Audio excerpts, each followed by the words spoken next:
What you're seeing is the live CCTV feed of a scam call center. And right now, this disgusting group of scammers is laughing at someone they just successfully scammed.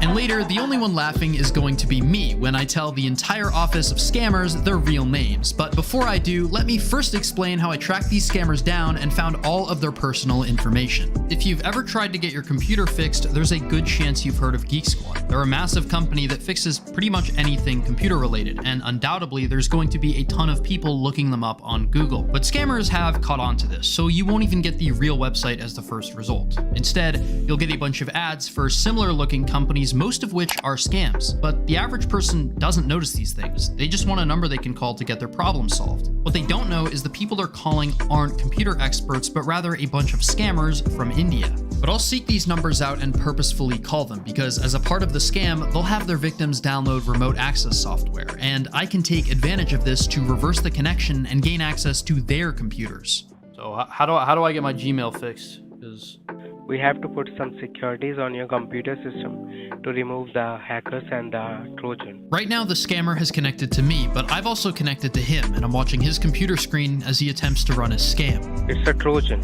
You can see 12 connections. Do you have 12 computer and laptop with you? He's now opened something called netstat, which is a command that shows network activity to try to convince me that my PC has a Trojan. These connections are completely normal, and him claiming otherwise is a lie. When I first called Frank Williamson, his real name actually being Devesh, I told him I had a problem with accessing Gmail. Now he's saying the cause of the issue is a computer Trojan. The reason for this is pretty simple. He doesn't actually know how to fix anything and can make much more money by simply making things up. A new tab open up in the browser automatically, right? It directs you a new website, and that website has been planted by them only, so that once your IP get connected with them, then they install something on your Windows without any permission. After saying a whole bunch of nothing, the scammer was pretty sure he had convinced me of his fake problem, which is when he started trying to sell me an expensive and bogus support plan. You have to pay for two things.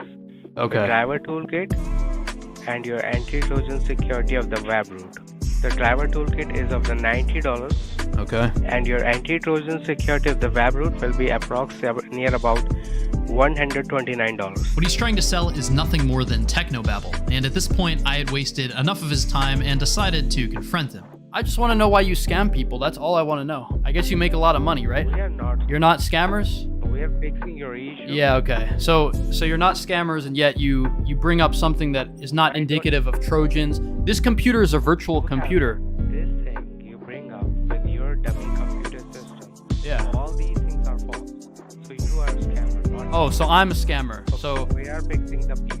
Okay, yeah. While he was accusing me of being a scammer, I was quietly scanning his PC's network when I discovered that unusually this group had installed CCTV. The reason I say this is unusual is because the majority of call centers that I've come across with video surveillance tend to be fairly large, with at least 30 to 40 employees, like in this one or in this one. That's why I was quite surprised to find that this office only had 6 to 7 people at any given time in a relatively small room. Either way, these cameras gave me insight into the day-to-day lives of these scammers, and many times I spotted them eating and socializing just like in any normal job.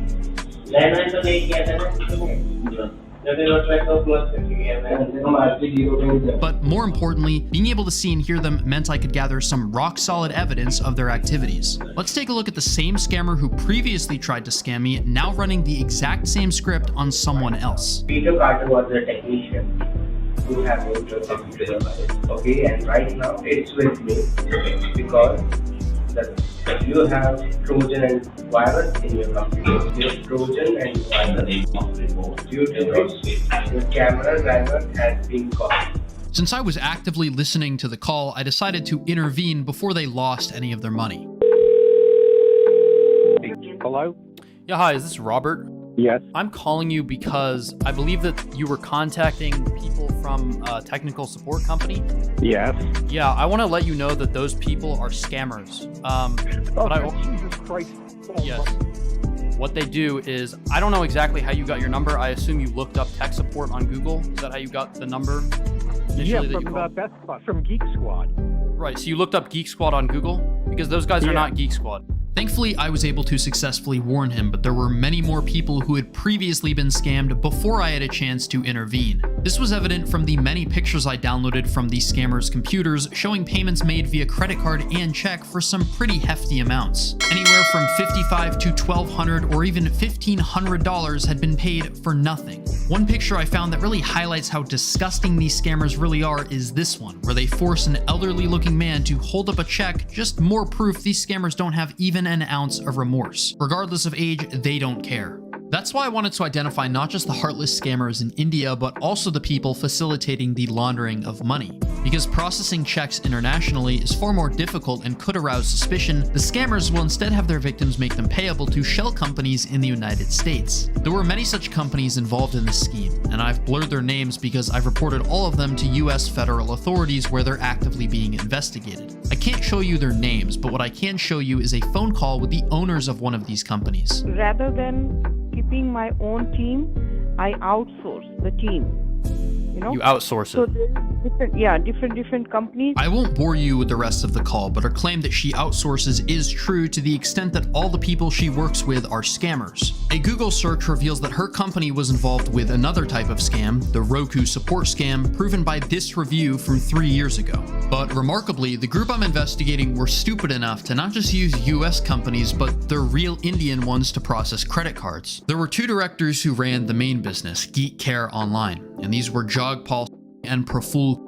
But it would be Praful who, according to his own LinkedIn page, was the boss and founder of this company, and could often be spotted at his desk on the CCTV. Praful ran two other companies, Hootzilla Trip Private Limited, which would also be used to take credit cards, and strangely, HVP Pharmaceuticals. You'd have good reason to wonder why the boss of a scam call center would also run a pharmaceutical company, which leads us to someone named Sarika. She is also a director of this pharmaceutical business, and according to her LinkedIn profile, actually worked in the pharmaceutical industry in the past, which is why it was quite a surprise to see her in the same office where the scamming was taking place. As it turns out, it would be a file on her computer that would answer all of my questions. This file was of her Indian identity card, also known as an Aadhaar card, and it clearly showed that she wasn't just Praful's associate, but his wife. She actually had a much bigger role in managing the call center's operations, and it would be the access I had to her computer that would clear up quite a few things I didn't previously know. Firstly, when any of the agents would successfully scam someone, they would fill out a Google form with information about the victim's name, email address, mode of payment, and amount scammed. Sarika had access to the responses of this form as a spreadsheet, and it gave me a much deeper look into the number of people and amount of money they had managed to defraud. These scammers had managed to scam a little over 1,500 people, and had made a whopping $569,000 in the span of only 15 months, which are actually very impressive numbers for a center of their size. Sarika was also in charge of managing the Google AdWords account, which was very interesting to me because AdWords is a service that allows people to pay for an advertisement for their website to show up at the top of Google. We can see that this specific AdWords campaign is targeting the term Geek Squad. In the past month, the ad has been shown to around 9,000 people, and the majority of these people, not surprisingly, are 65 or older. Every month, they will pay anywhere from $2,800 to $9,000. And this may seem like a lot of money just for advertising, but a better way to frame it is the return on investment. Since they have generated $569,000 in revenue in only 15 months, this means that they will make approximately $38,000 per month. By taking this figure and subtracting the average advertising cost, then dividing by the advertising cost, and finally multiplying by 100, we get a quite substantial 645% return.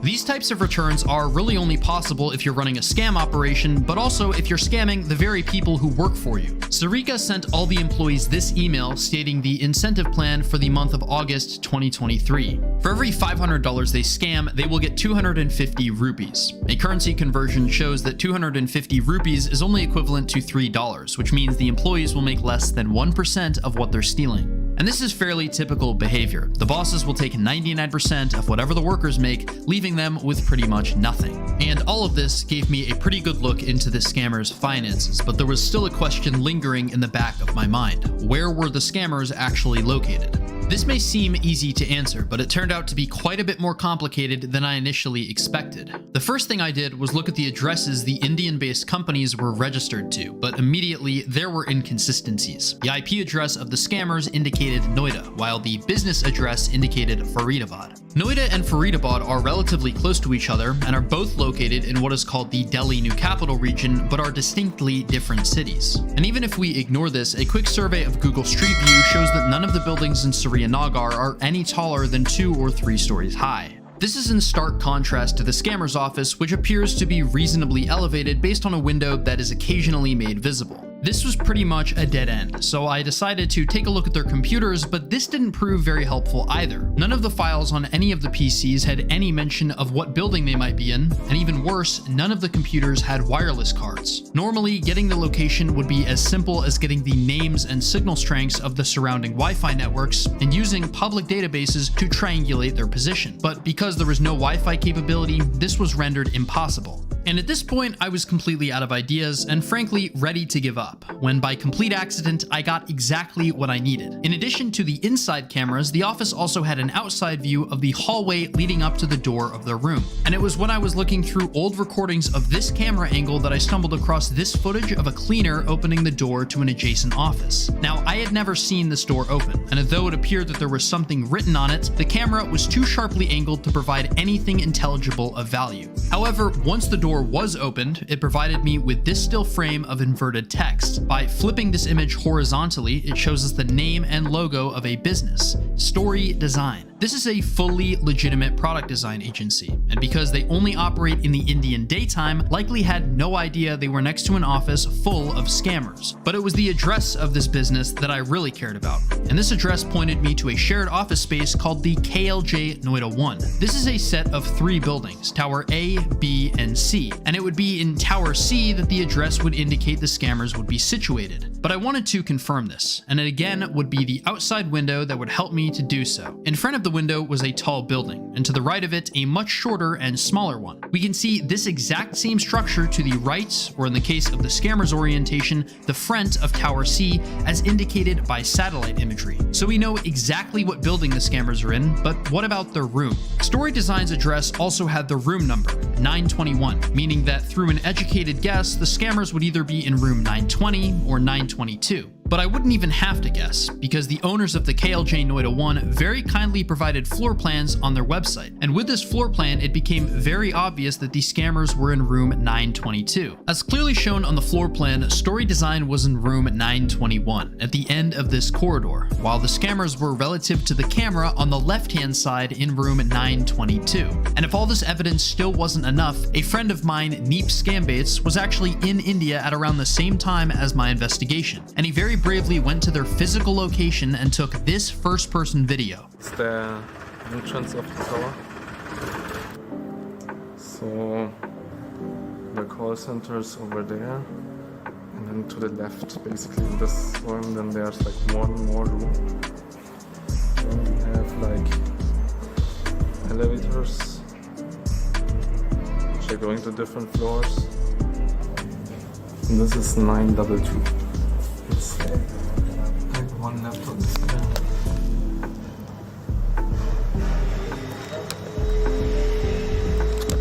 Oh nice, it's quite empty. So, hello. So it's, I guess it's this one, because like nobody's there. Like then, yeah, probably it's this one. So here's like more, but like this is not the one, I guess. Like proper offices. Like I send my friend if it's the right location, you know. I just tell him, you know, this looks like the one. Maybe it's the one. But can I, like I'll click a picture of that so that he knows like. I think they work in night. Yeah, probably, yeah. Yeah, they are not available right now. Yeah. So you can do one thing. You can contact someone. Do you have any contact number, contact details? From them, not no. No. No contact number. They work in dark mode, no? Like they will not give any contact number. Again, huge shout out to my friend Neep for physically going to their building and my friend Nanobator for helping out with the investigation. And at this point, I had gathered pretty much all the evidence I needed. I had their exact location, the names of the bosses and the employees, the money mules they would use to launder money, and their companies that were based in India. Instead of idly observing them, it was now time to engage in sabotage. The first thing I did was send a lengthy email to past victims letting them know that they had been scammed and what steps they needed to take to get their money back. And although I didn't get many responses because most people simply don't check their email, there was one response in particular that definitely stood out to me. The reply was from a lady in her 70s who explained that she was going through a difficult time due to her husband passing away, which made it easier for the scammers to take advantage of her. Thankfully, because of my email, she was able to contact her bank, make a dispute, and get her money back. And although there was ultimately a happy ending, it still angered me to hear that they were taking advantage of somebody in such a vulnerable position. But it also made me realize that it wasn't enough to try to save people from scams that had already happened. I needed a way to effectively stop them from occurring in the first place. And in this case, I decided that the most effective thing to do was a call flooding attack. This involves sending dozens of automated phone calls every single second directly to the scammer's phone system, which will overload all their available phone lines and make it impossible for anyone else to reach them. As long as I'm flooding them, every time the scammers pick up the phone, instead of being greeted with a real person, they'll instead have their ears blasted with an extremely loud screaming noise that will not only annoy them, but hopefully make them reconsider their life choices. 1, 2, 3. It started.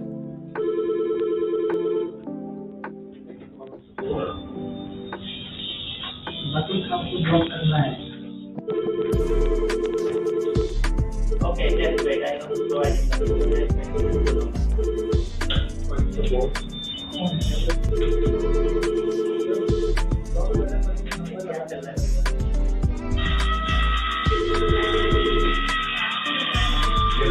provide I would continue to flood them for quite a while, but at some point the scammers realized that trying to fight the flooding was completely useless, so they just turned off their phone number and instead focused on people who they were already in a call with. But I wasn't going to let the scammers get off that easily, so I started to boot offline their internet connection, which not only disconnected their phone calls, but also the remote sessions they had established with their victims.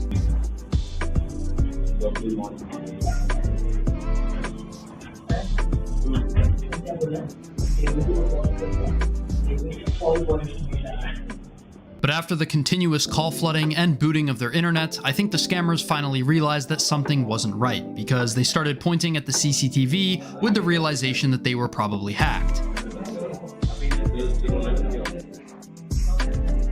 And the next day, unsurprisingly, they disconnected all of their cameras and never reconnected them. But the scammers forgot about one critical thing: their computers. And since I had pretty much done everything I could do, I decided it was finally time to confront these scammers by telling them their real names and all their information.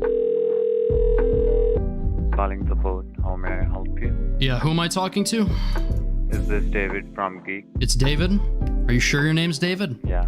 Your name is David, because I'm 90% sure that your name is not David. In fact, I know it's not David. May I know what is your concern, sir? Yeah, your name's Sindhu, and I know everything that you've been up to. May I know what is your concern? Yeah, my concern is that you're in a scam call center, Sindhu. So let me ask you a few questions. Firstly, how did you join this scam call center? And how much do you get paid? Thanks for holding the line. Yeah, who am I speaking to? Who's this? This is Edward. Yeah, I'd like to speak to Praful, please. I believe I was just speaking to Sindhu. Who are you? Who am I? I'm somebody who's been investigating your scam call center, and I want to ask some questions.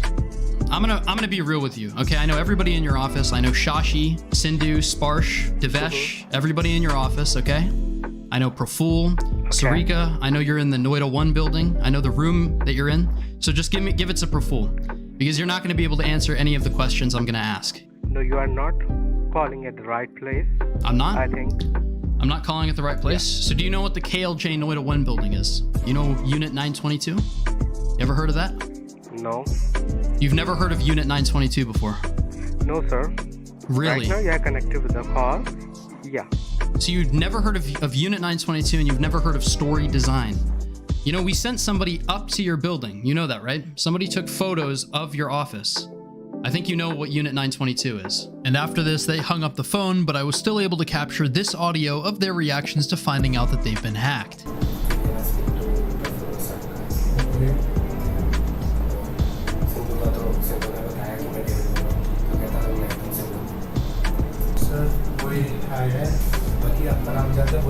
922 number से आप लोग unity 1 से बात कराओगे तो phone से बोलो I don't know who you are, I don't know whom you are talking about, but if you need to talk to us you can come and meet us right here.